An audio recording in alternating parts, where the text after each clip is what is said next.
Mesdames, Mesdemoiselles, Messieurs, bonjour à vous, bienvenue dans mon journal de bord. Aujourd'hui on fait de l'urbex, je vous présente un musée abandonné, il faut savoir qu'il y a un cinéma abandonné dedans, il y a des choses qui sont vraiment sympas à voir. C'est parti pour la visite. Bon, des musées, à travers le monde, il y en a des milliers. Rien qu'en France, il y en a plus de 1200 en activité, qui bénéficient de l'appellation Musée de France. Et des musées, il y en a de tout style, de tout genre et pour toute époque. Mais les points fondamentaux qui les relient chacun, c'est le temps et l'histoire. Ils sont une trace de notre passage, une trace de ce monde, une trace de notre humanité. Ils sont là pour rendre hommage et éloge à ce qui a pu être, ce qui est et ce qui sera. Et certaines fois, tout comme la vie est une fin, nombre de musées se meurent et finissent abandonnés. Mauvais emplacement, gestion, mauvaise finance, crise, tant de raisons qu'il y a de musées abandonnés. Et aujourd'hui, c'est un archéodrome abandonné que l'on visite.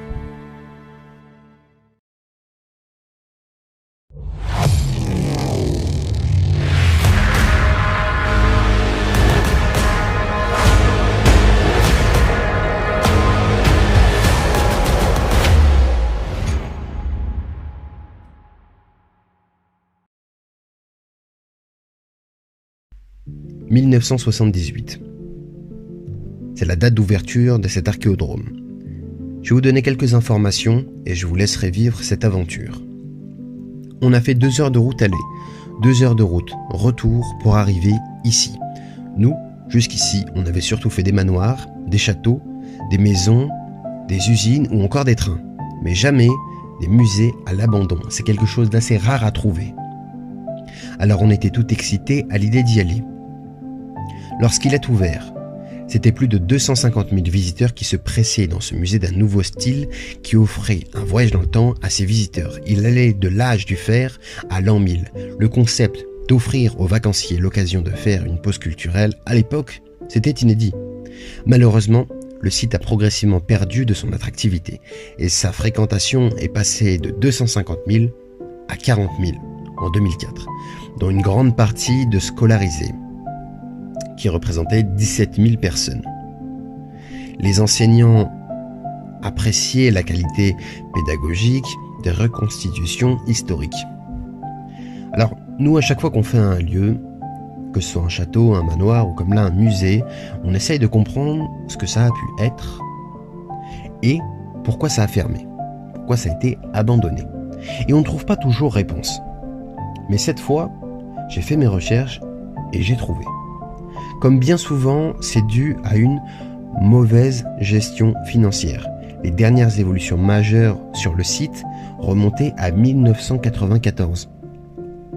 Ils n'ont pas réussi à trouver de racheteurs et ce qui les a vraiment achevés a été le fait que, sur la même région, il y a eu d'autres musées du même style qui ont ouvert.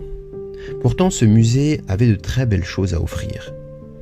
Il avait notamment cette pièce-là, qui a été ma pièce peut-être préférée de toute la visite, un cinéma abandonné. Pour ma part, je suis fan de cinéma et c'est une sensation toute particulière que de voir tout un cinéma comme ça, avec des sièges vides, avec des vitres cassées, avec des objets qui traînent là, à droite et à gauche. Il y avait des objets qui étaient comme ça, des pieds qui appartenaient aux anciennes œuvres qui étaient là. Et j'imagine que ce qu'ils produisaient, c'était des choses en rapport avec l'archéodrome, donc avec l'histoire. Et vous le verrez tout au long de la visite, il y a de nombreuses pièces qui sont toutes particulières. Vous le verrez, il y a un tumulus, il y a un autel, il y a beaucoup de choses à voir.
Ma chaîne étant une chaîne de la pensée, de la réflexion, de l'aventure, bien plus que de l'urbex ou encore de l'entrepreneuriat, je vais vous faire part d'une de mes pensées,